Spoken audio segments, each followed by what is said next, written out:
Hi, good morning everybody. I am Dr. Venkateshwar, Professor of Anatomy from Narayana Medical College, Nellore, Andhra Pradesh. I heard that the PGDCE course is given by the GGIRHR Institute in affiliate to the Garden City University. Here the training is very good. I am very much satisfied with the training, and the staff are also giving good guidance and teaching both in theory and practicals. Now regarding program, it is a well organized, and also both the offline program and the online programs are very good, and I am very happy to recommend my friends to this course. I am already recommended two of my colleagues to this course.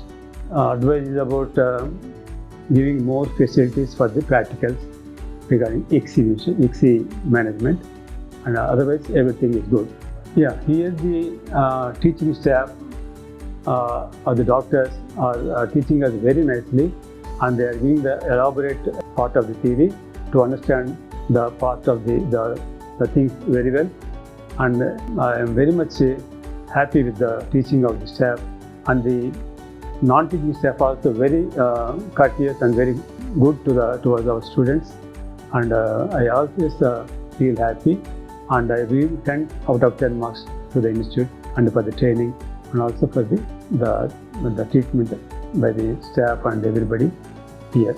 So thank you very much.